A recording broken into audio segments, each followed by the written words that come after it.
Predsednik Trump je v soboto odpovedal potovanje ameriške delegacije v Islamabad na pogovore z Iranom. In doma so se napetosti pokazale na drugačen način, ko je oborožen napadalec sprožil varnostno paniko in povzročil kaos na večerji dopisnikov Bele hiše. Trump je kasneje dodal, da ga to ne bo odvrnilo od zmage v vojni v Iranu. Vse to in še več v današnji Jerusalem Initiative. Dobrodošli nazaj v Jerusalem Initiative na JNS TV. Josh Hasten tukaj skupaj z Alexom Tremanom z najnovejšimi novicami, možen poskus atentata na predsednika Donalda Trumpa. Streljanje na večerji dopisnikov Bele hiše v Washingtonu DC v soboto zvečer. 31-letni osumljenec je bil aretiran. Cole Thomas Allen, očitno učitelj iz Kalifornije. Predsednik vlade Netanjahu je odgovoril na X-u. Sara in jaz sva bila šokirana zaradi poskusa atentata na predsednika Trumpa prejšnjo noč. Alex, trenutno nimamo vseh podrobnosti. Predsednik vlade države Izrael je dejal, da ni dvoma, da je šlo za poskus atentata usmerjen proti predsedniku Trumpu. Zdi se, da je res šlo za poskus atentata. Predsednika Trumpa so hitro odpeljali iz hotela Hilton v Washingtonu DC. To je isti kraj, kjer je bil predsednik Reagan ustreljen v poskusu atentata leta 1981. Nato se je vrnil v Belo hišo. Nadrealistični prizori, videli ste predsednika Združenih držav Amerike in druge člane njegove administracije, vključno s Cashom Patelom in drugimi. Ste na tiskovni konferenci v tiskovni sobi Bele hiše, kjer so bili novinarji v svojih smokingih in večernih oblekah. Predsednik je govoril o tem, da so ga hitro odpeljali ven in da upa, da bo imel še eno priložnost za to večerjo z dopisniki. Veste, to je tista večerja, kjer običajno predsednika malo zafrkavajo. Mediji že nekaj let niso šli, ampak očitno je on šel. Pripravil se je, da bo malo zafrkaval medije, kar mislim, da si mediji tudi zaslužijo, potem ko ga nenehno poskušajo diskreditirati na svojih stranih. In tako jih je nameraval malo zafrkavati. Rekel je, da bo verjetno naslednjič, ko bodo to počeli, verjetno malo bolj prijazen, kot je nameraval biti tokrat.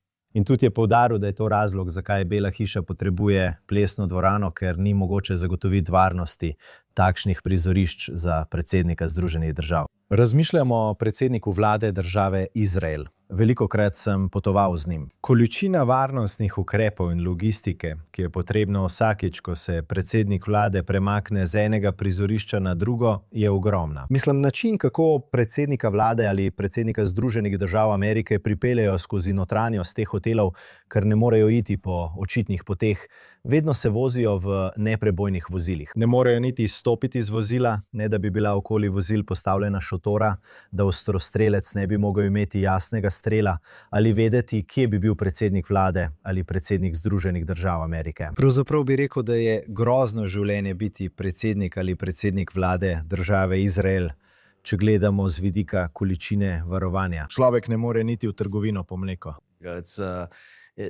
Morajo živeti pod popolnim varovanjem.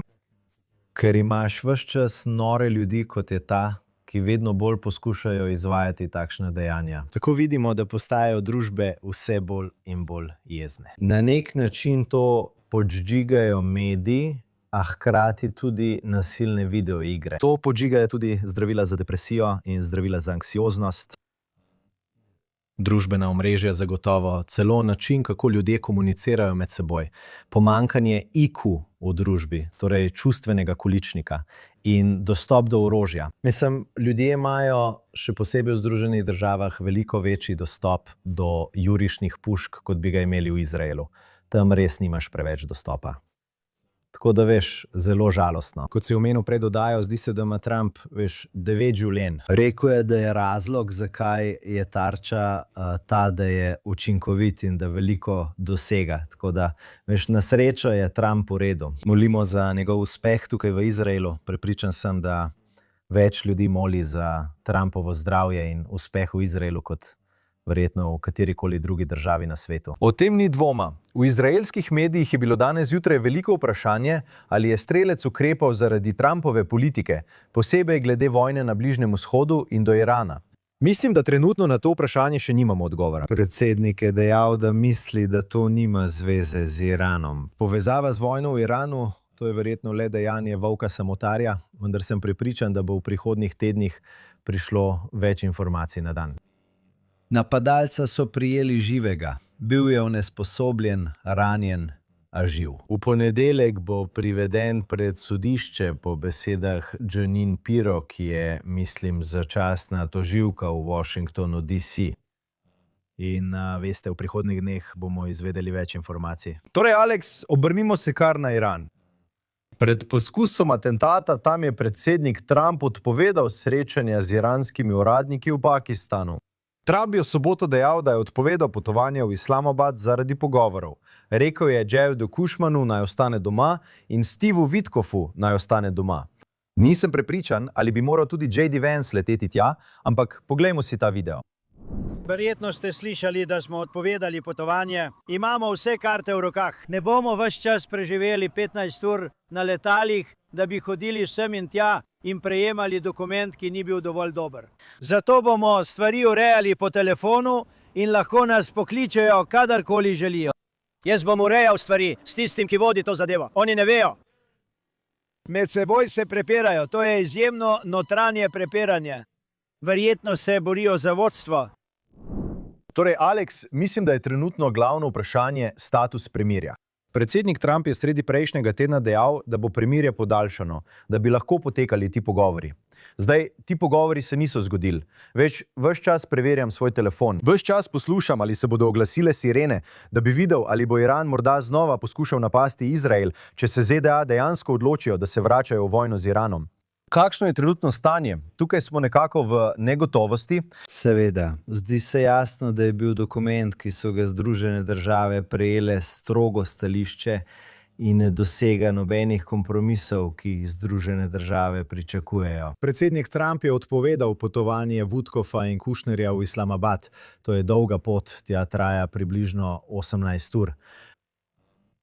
In mislim, da je predsednik Trump s to izjavo govoril o notranjih sporih, ki kažejo na resne razpoke znotraj režima. In poročajo, da obstajajo vsaj 3 glavne različne frakcije. Prva frakcija so ajatole, kaj ne? In še vedno prihajajo poročila o Mojtabi Hameneju, sinu Alija Hameneja, vrhovnega voditelja. Razglasili so ga za vrhovnega voditelja, vendar ga nihče ni videl. Govorice se nadaljujejo, da je bodisi hudo ranjen, morda je izgubil nogo, ima poškodbe obraza po eni strani, po drugi strani pa naj bi bil mrtev. Ni bilo nobene vizualne potrditve, da je živ ali pri zavesti. Torej imate ajatole na eni strani, ki so verski fanatiki, verjamejo, da lahko z ustvarjanjem neke velike konfrontacije z mednarodno skupnostjo dejansko povzročijo vrnitev svojega Mahdija, 12. imama. To so torej verski skrajneži. Potem imate na drugi strani vojaško vejo, imate IRGC, ki se borijo za nadzor. Zdaj, oni imajo orožje, ne? Oni so tisti, ki izvajajo nadzor na kontrolnih točkah in preprečujejo iranskim državljanom, da bi se uprli s protesti. In potem imate na drugi strani politike, kot so predsednik Pezeškian, zunanji minister Araški in predsednik iranskega parlamenta Galibrov. In obstajajo nepotrjena poročila, da so jih vse aretirali, kaj ne, strani IRGC. Tako da sploh ne vemo, kdo je na oblasti. In potem imate zunaj Reza Palovija, ki mislim, da resnično dviguje svoj status in se pojavlja povsod. Ta teden je bil pravkar v Evropi. Imel je 2 veliki tiskovni konferenci z več kot 150 novinarji na različnih krajih. Ostro jih je kritiziral v objavi na družbenih omrežjih in dejal, da nihče, niti eden od njih, ni postavil vprašanja o 40.000 iranskih civilistih, ki so bili ubiti v protestih pred vojno. Pravkar se je srečal s poslanci. Zdi se, da počasi, a vztrajno govori prave stvari in da se njegov položaj dviguje. Torej imate vse te različne frakcije in nihče ne ve, kdo se bo pojavil kot vodilni. In na mnoge načine vidimo, da se zdaj v Iranu razvija revolucija, ki ima nekaj vzporednic. Seveda so okoliščine zelo različne, vendar obstajajo nekatere vzporednice z revolucijo leta 1978, ker se vse te sile zdaj borijo za oblast v odsotnosti voditelja, kaj ne? Šah je leta 1978 izgubljal oblast. Na koncu je moral oditi v izgnanstvo. Tukaj imate Alija Hameneja, vrhovnega voditelja, ki je nasledil Homeinija, ajatolo Homeinija, ki je prišel po tisti revoluciji. Hamenej je zdaj odšel in imate vse te frakcije, ki si resnično prizadevajo za oblast in nihče ni prepričan, kdo bo izšel kot zmagovalec. In to, kar tukaj vidite, je, da Trump s temi pogajanji razkriva vse razpoke, vse delitve znotraj Irana. Pusti, da se okoliščine odvijajo same od sebe, vendar to počne on. Po veliki vojaški kampanji, ki je Iran močno oslabila, uničila njihovo petrokemijo in uvedla blokado v Perzijskem zalivu, nič ne gre ven, nič ne gre noter. Tako v bistvu uničuje vse njihove možnosti za kakršenkoli prihodek. Torej, kar se zdaj dogaja, je, da celo IRGC, in o tem so poročila, srednji poveljniki ne prejemajo plač. In zato vidimo, da se ljudje obračajo proti režimu. Zato je mogoče, da se Trump ne mudi z vojaškim napadom, ker si želiš, da bi se iransko ljudstvo nekako dvignilo. Želiš videti, da se vse te notranje strukture zrušijo. In smo sredi tega. Ali vemo, kam bo to šlo? Ne. Ali si predsednik pridržuje pravico do tega? Nadaljevati z vojaškimi napadi? Absolutno. Ali ima predsednik vlade Netanjahu prst na sprožilcu in je pripravljen ukrepati, če predsednik da ukaz? Absolutno. In prepričan sem, da si predsednik vlade Netanjahu in IDF želita odstraniti vse, ki so skrajneži in stojijo na poti dejanskemu zrušenju in spremembi režima tukaj v Iranu. Minister za obrambo Izrael Katz je ta teden dejal, da je Izrael pripravljen obnoviti spopade z Iranom in čaka na zeleno luč ZDA, da bi napadel iranske energetske objekte in vodstvo tam, kakršnokoli preživelo vodstvo je še ostalo v Iranu. Predsednik Trump je bil ta teden tudi izjemno aktiven na družbenih omrežjih, na svoji platformi Truth Social, kjer je praktično podajal sprotne informacije vse do odpovedi delegacije v Pakistan. Sredi tedna oziroma proti začetku tedna je začel z izjavo, da je na prošnjo Pakistana in ker je Iran pokazal nekaj premikov, privolil v podaljšanje premirja tudi posredi. Nadaljeval je v četrtek, da nam gre z Iranom zelo dobro. Stvari se premikajo v pravo smer. Lahko bi kmalu imeli dobre novice. In potem je prišel petek. Dejansko je odpovedal delegacijo. Kot smo videli v videu, javno še vedno ostaja optimističen, da se bo nekaj zgodilo, ne glede na to, ali bodo sestanki, ali jih ne bo, morda bodo imeli telefonske sestanke. Ampak kot si rekel, veš, vse to je lahko predsednikovo sporočilo, da je čas na strani Američanov, ne Irancev, in da bo igral na strategijo čakanja. Ja, mislim, da predsednik tukaj pravi, da je čas na strani Američanov. Mislim, da to nasprotuje splošno sprejetemu mnenju, ne? Ker Trump, on je v 24-urnem medijskem ciklu novic, prihajajo vmesne volitve. Ima le še 2 leti in pol mandata. Mora čim hitreje izpeljati svoj program. Iranci igrajo igro preživetja. In dlje kot lahko zavlačujejo, večje so njihove možnosti za zmago. In upajo tudi, da bo na koncu Trumpove administracije prišla bolj naklonjena administracija, torej demokratska administracija. Kdo? Demokrati so dokazali, da poskušajo Irancem ustreči, kjer le lahko. Bidenova administracija in Obamova administracija sta Iranu nudili izjemne ustupke. Zagotovo bi Kamala Harris, še ena demokratka, storila enako. Ali pa morda kakšen drug republikanski kandidat. Libertarno usmerjena republikanska administracija, ki si preprosto ne želi biti vpletena na Bližnjem vzhodu. Ali nekdo, za katerega Iranci menijo, da ga lahko bolje izkoristijo kot predsednika Trumpa, ki dokazuje, da je popolnoma predan napadu na Iran in zagotavljanju, da Iran ne pride do jedrskega orožja. Tako da je igral na dolgi rok. Toda to, kar Trump počne s to blokado, resnično duši to, kar je še ostalo od iranskega gospodarstva. In pravkar ste videli, da je predsednik Pezeškian opozoril, pravzaprav ni opozoril, prosil je iranske civiliste, naj porabijo manj elektrike. V redu. Torej vidite, da morda celo njihova sposobnost za oskrbo elektrarn z gorivom upada. Vsi njihovi viri jim pojenjajo. In tako bomo videli, kaj se bo zgodilo v prihodnjih tednih. Trump priznava, da z obleganjem, s to zaporo, blokado Hormuške ožine, je pravzaprav Iran tisti, ki mu zmanjkuje časa. Tako kot si rekel, Alex, imamo obleganje v Hormuški ožini, iranske luke so zaprte, ZDA ne dovoljujejo nobenim ladjam iz Irana ali s povezavo z Iranom, da bi plule.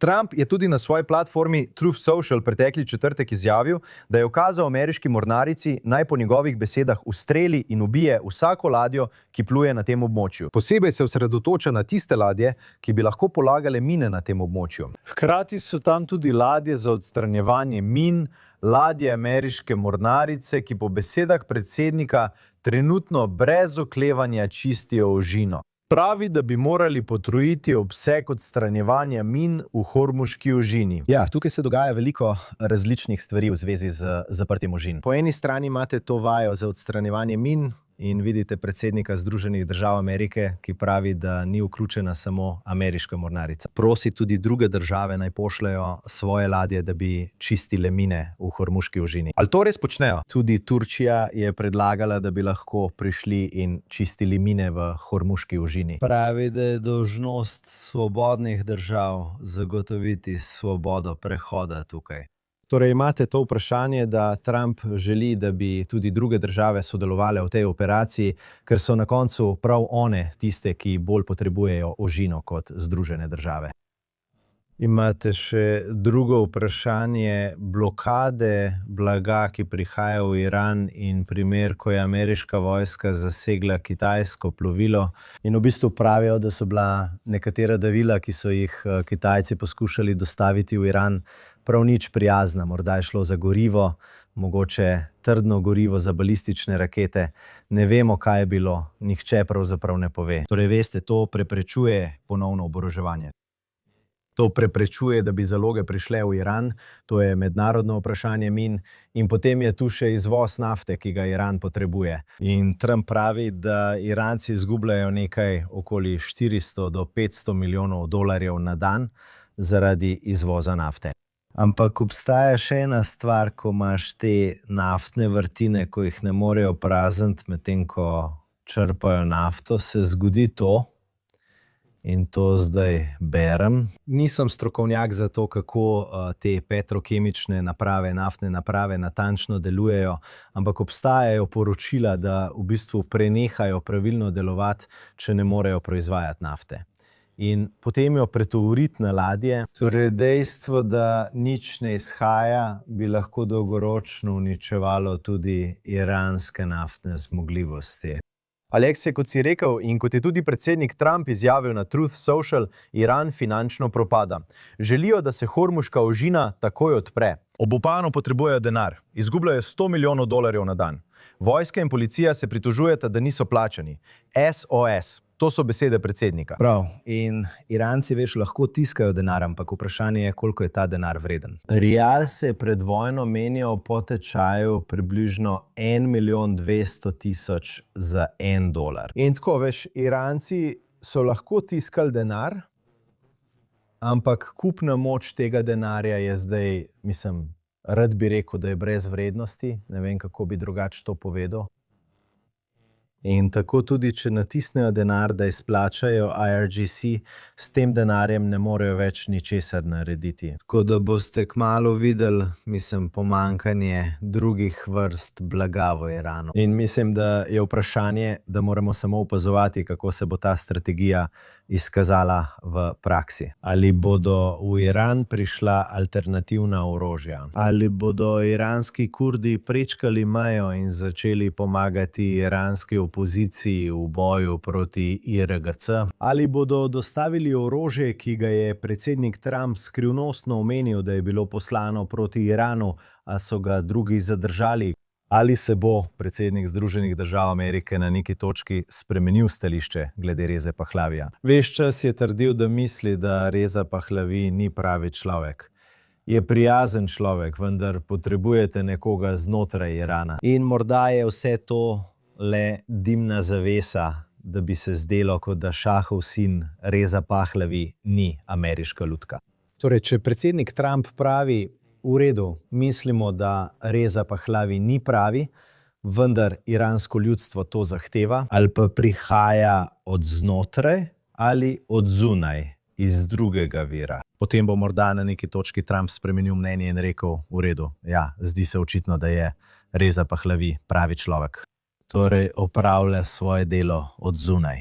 Trump opravlja svoje delo z gospodarsko blokado. Gospodarsko blokado po vojaških napadih, ki so odstranili velik del višjega vodstva, razpoke pa se kažejo tukaj v pogajanjih. Ne pozabite, da ste pred nekaj tedni imeli izjavo vodje Mossada Davida Barneya, ki je dejal, da bodo prizadevanja za zlom režima trajala nekaj časa in se bodo zgodila po koncu vojaške operacije. Tako začenjamo videti, da se to začenja uresničevati.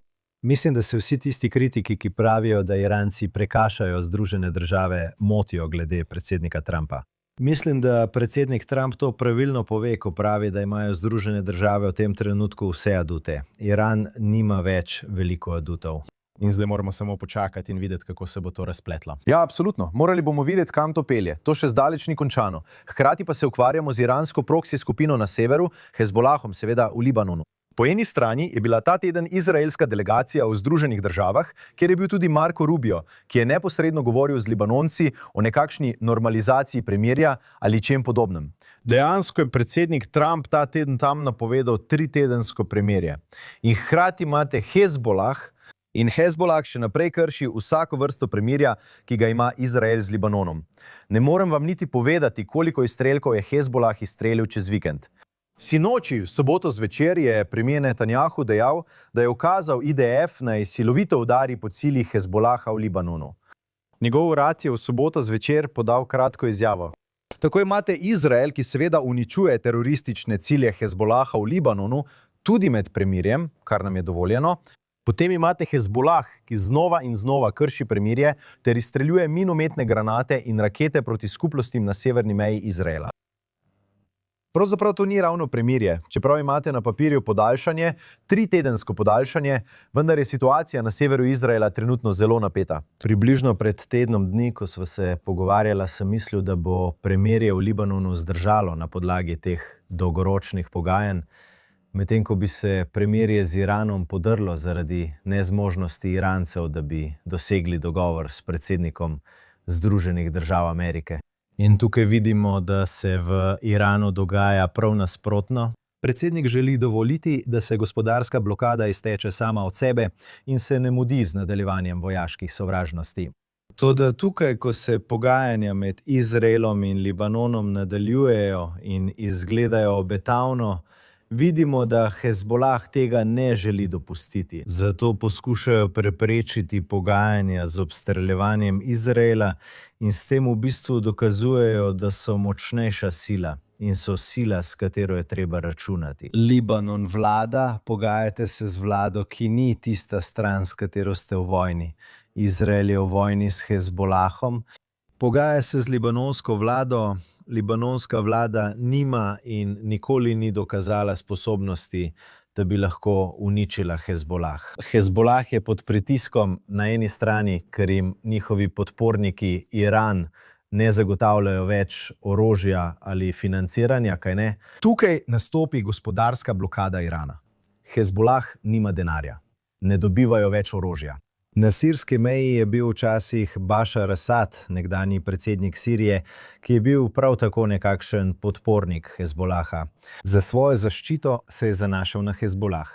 Zato je dovolil, da se Sirija uporablja kot kopenski most za ponovno oborožitev in oskrbo Hezbolaha. V Siriji vidiš Al-Šaro, ni prijatelj.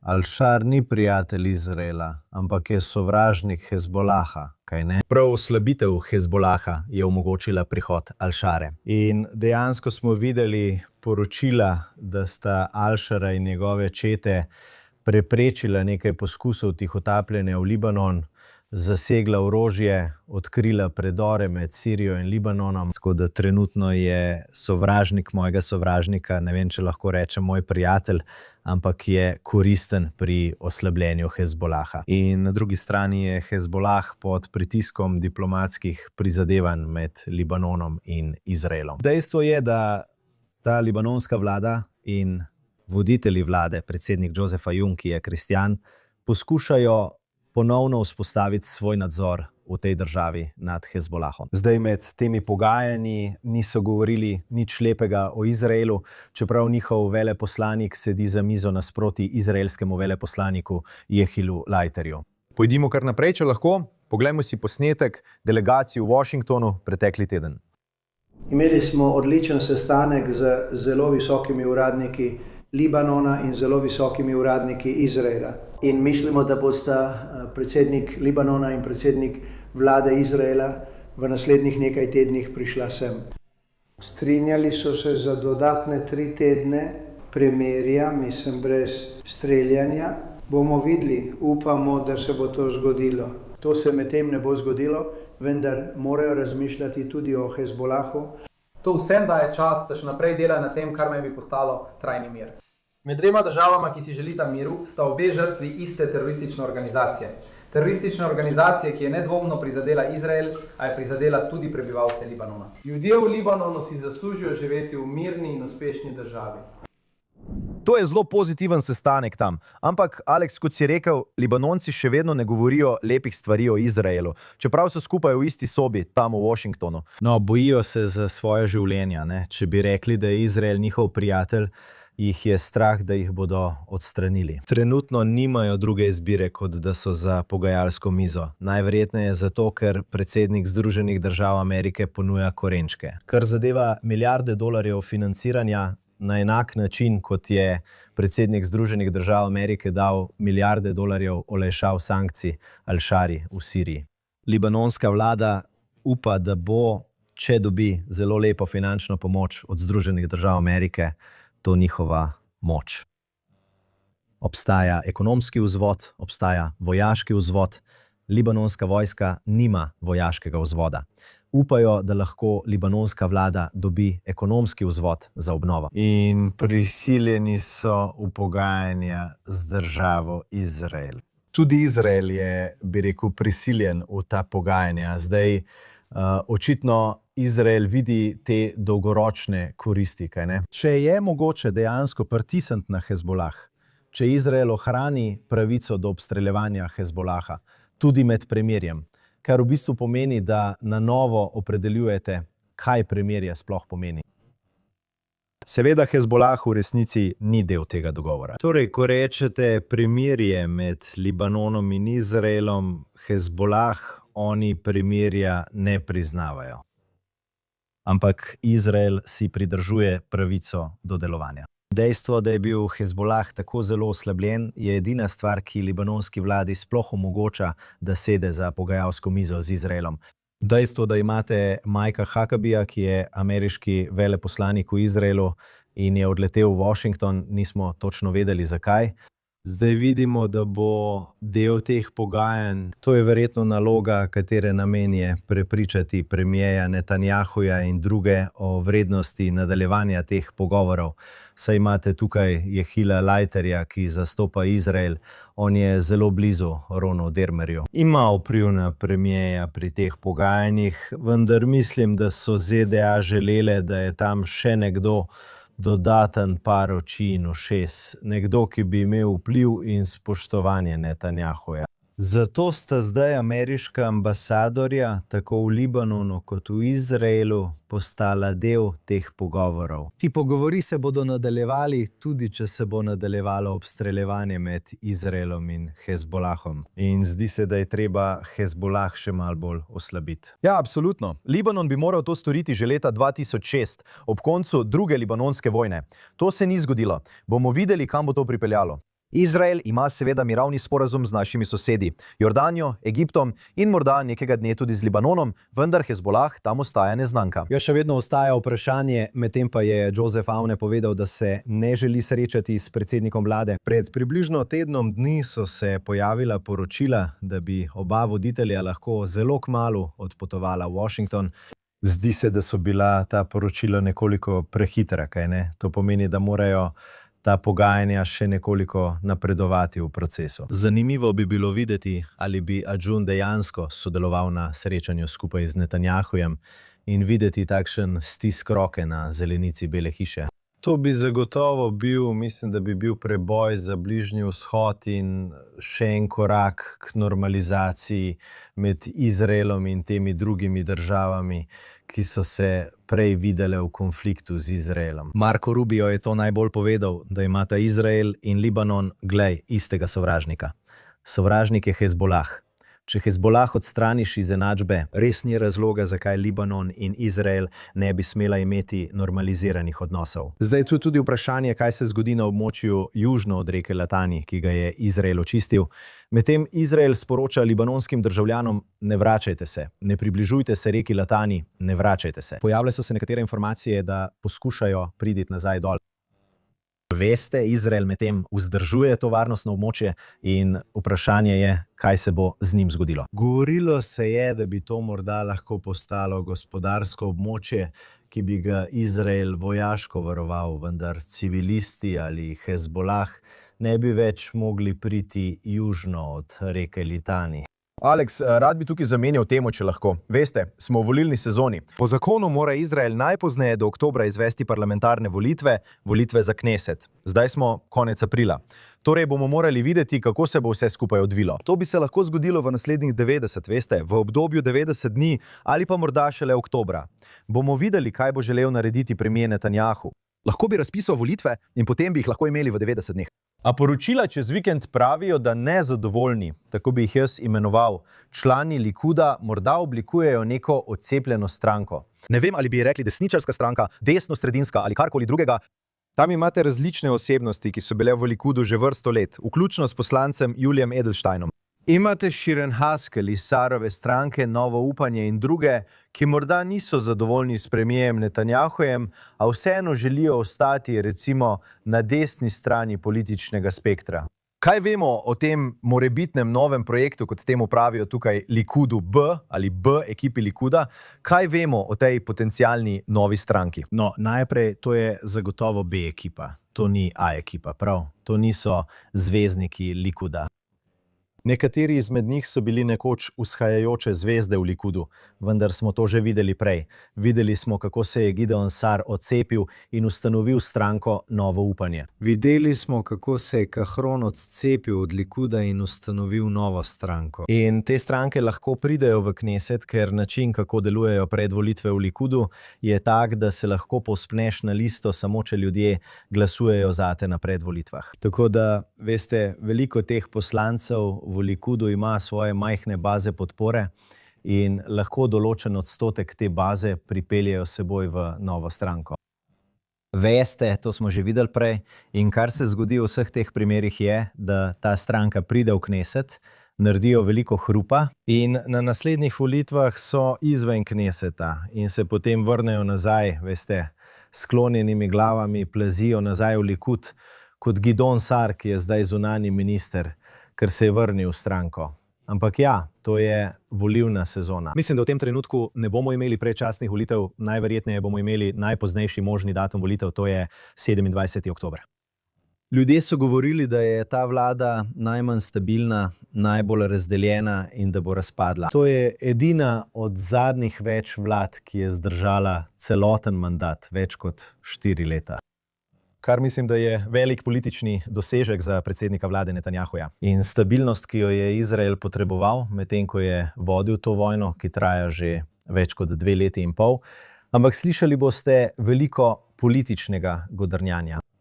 Videli boste različne formacije, bodisi od nezadovoljnih članov Likuda, ki vidijo, da njihova mesta na seznamu Likuda upadajo, kot tudi njihov položaj na seznamu Likuda upada. Torej, veste, želijo videti, ali lahko oblikujejo kaj drugega. Vidite več pogovorov o Naftaliju Bennetu ali Gadiju Eisenkotu, ki se pojavljata.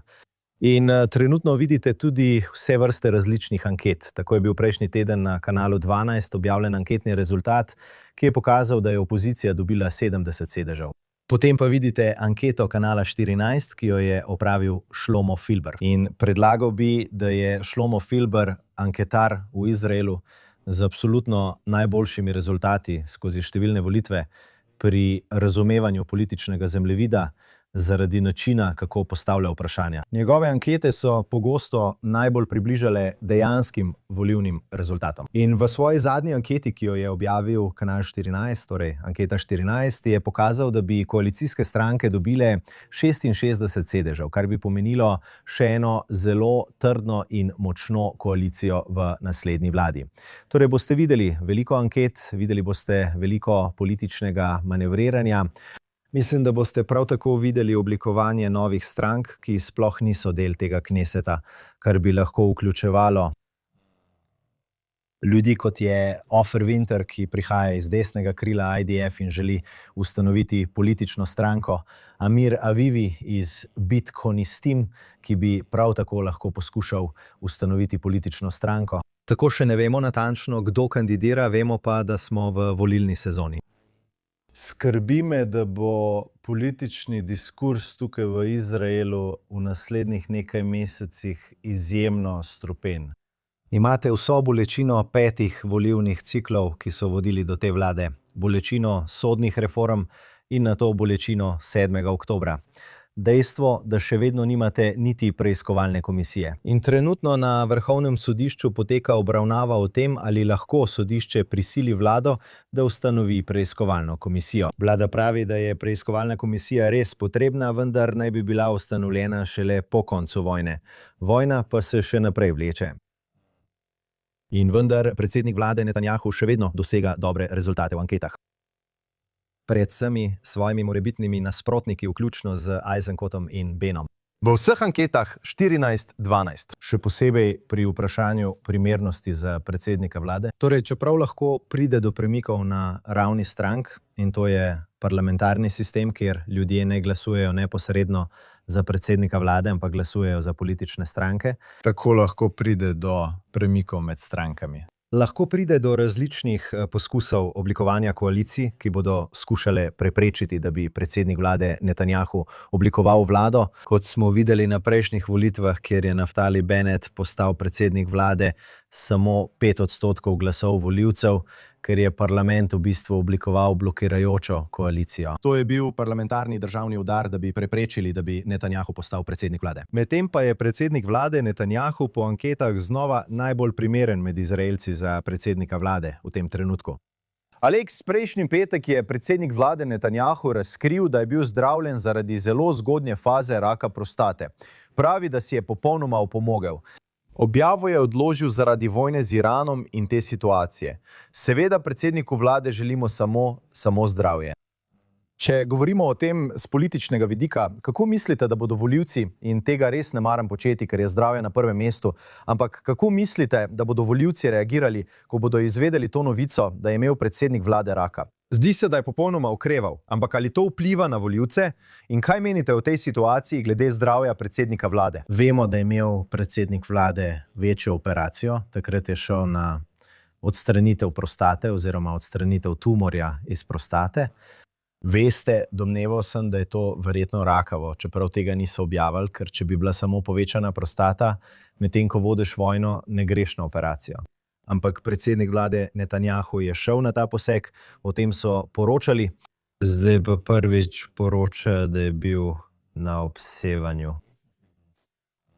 In to obsevanje je bilo nadaljnje zdravljenje po tisti operaciji, kar pomeni, da je bilo tisto, kar so prej odstranili, rakavo in se je rak morda vrnil, ali pa je bilo predrakavo, zdaj pa so bili znaki raka. In Netanjahu je prejemal obsevanje. Zdaj nekateri ljudje poročajo, da predsednik vlade v zadnjem času ni videti dobro, zdaj v zadnjih nekaj tednih pa izgleda bolje.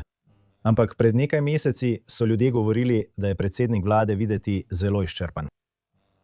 In zdaj se razkriva, da je morda del razloga, poleg vseh drugih stvari, s katerimi se predsednik vlade ukvarja, vključno z vodenjem vojne, vojna na 7 frontah. Bil je na obsevanju. Torej imate tega predsednika vlade, ki vodi vojno, vodi koalicijo, ki mu grozi, da ga kadarkoli odstrani s položaja, imate opozicijo v medijih, imate sodišče, ki blokira poteze vlade, imate tožilstvo, ki ga postavlja pred sodišče, kjer mora pričati na sojenju, in hkrati prejema zdravljenje z obsevanjem.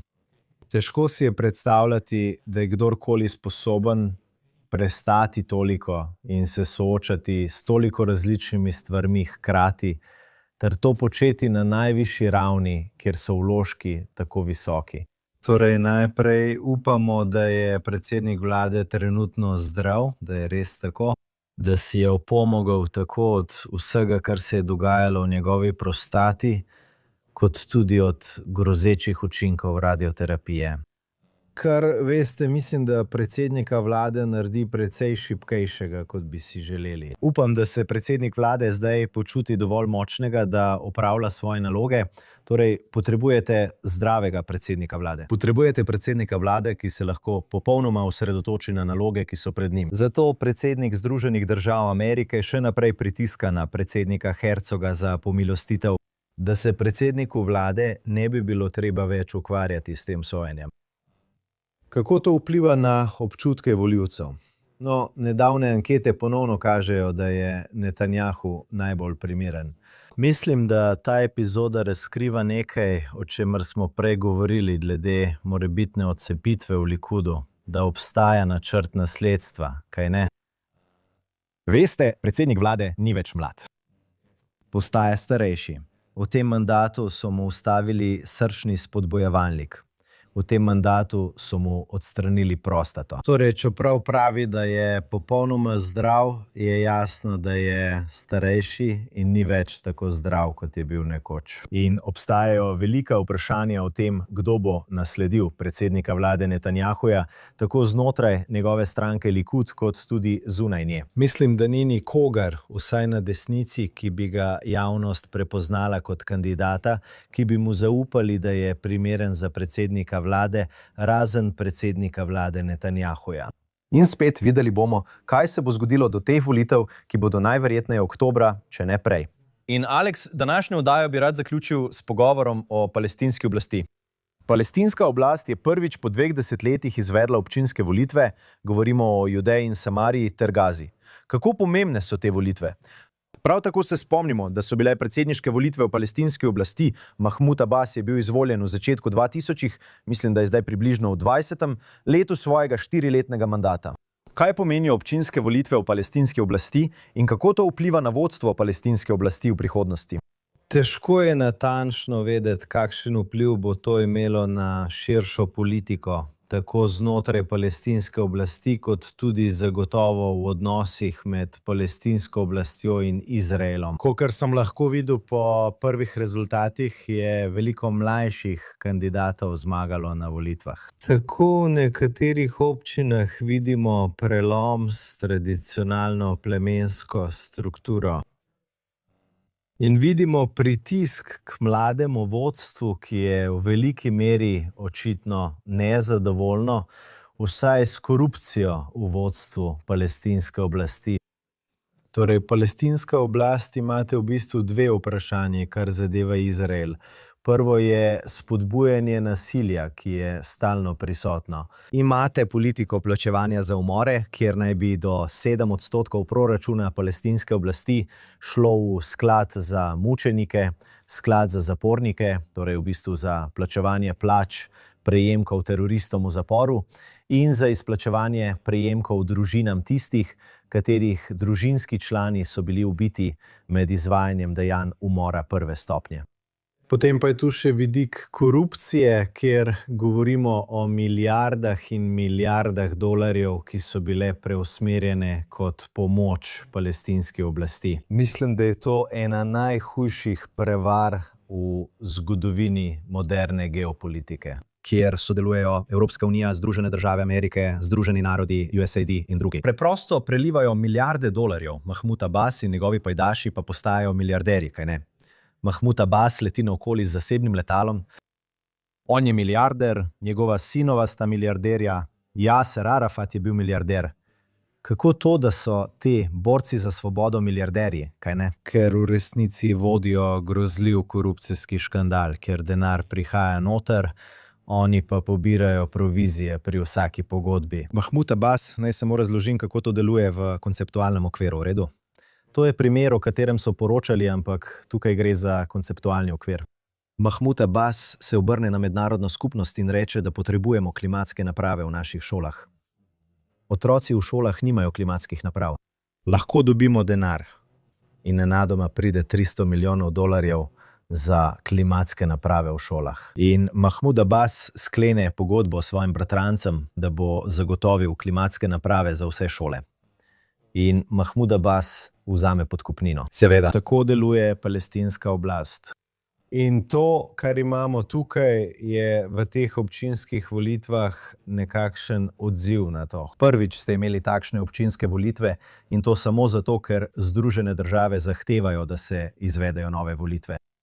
Kaj bo to spremenilo glede spodbujanja nasilja, glede palestinskega javnega mnenja o Izraelu? To bo še treba videti. Zagotovo obstajajo frakcije. Obstajajo nekatere frakcije, ki priznavajo, da je Izrael močan, da terorizem Palestincem ni prinesel nobenih pozitivnih koristi. Pravzaprav jim to samo še otežuje gospodarske razmere. Da bi se njihove gospodarske razmere lahko izboljšale z nekoliko bolj normaliziranimi odnosi z Izraelom. Ali to pomeni, da bodo prenehali spodbujati nasilje? Veste, to bo še treba videti. Ali lahko pride do velike spremembe? No, predsednik vlade Netanjahu je v bistvu dejal, da je mogoče izraelsko-palestinski konflikt rešiti od zunaj navznoter. Tu pride v poštev ta pogajanja z Libanonom, tu pride v poštev Abrahamovi sporazumi. Tu pride v poštev tudi oslabitev te iranske teroristične osi. Če vidite, da se iranska os razpada, je Hamas del te iranske osi. Vidite, da je Hamas zdaj stisnen. Zdi se, da Hamas ni bil velik del teh občinskih volitev, kot poročajo. Kar je zanimivo, ker pred 7. oktobrom, kaj bi se zgodilo, če bi imeli občinske volitve, na katerih bi Hamas morda prevzel oblast.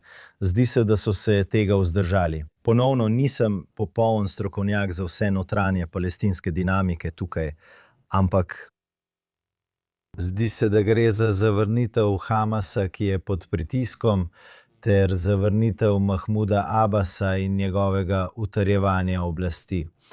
In poglejmo, ali bo tukaj kakšen novejši odziv na to vojno in premik proti normalizaciji. Samo ne pozabite, bilo je le pred nekaj meseci ta poročila v nekaterih teh klanih, kot naprimer v Hebronu, kjer smo prav ta teden imeli občinske volitve, kjer so nekateri klani govorili: želimo se odcepiti od palestinske oblasti in smo pripravljeni normalizirati odnose z Izraelom. Poglejmo torej, ali te volitve pokažejo novo generacijo, ki prinaša le isto kot doslej, ali pa obstaja neka vrsta pragmatizma, ki to prepoznava. Izraelova suverenost je najvišja in normalizacija odnosov s suverenim Izraelom bi lahko prinesla gospodarske koristi tako za Izraelce, kot tudi za Palestince, ki živijo na teh ozemljih. Videli bomo, kaj se bo zgodilo, nadaljevanje sledi, Alex, vendar je to vse, kar imamo ta teden v oddaji Jeruzalem v tem. Josh Hasten tukaj, dopisnik za JNS News, skupaj z Alexom Freemanom, direktorjem JNS. Smo v medijskem središču JNS v Jeruzalemu, Izrael, glavnem mestu države Izrael in judovskega naroda. Rad bi se zahvalil ljudem za mešalno mizo tukaj, v ozadju, ki toliko prispevajo tukaj pri JNS.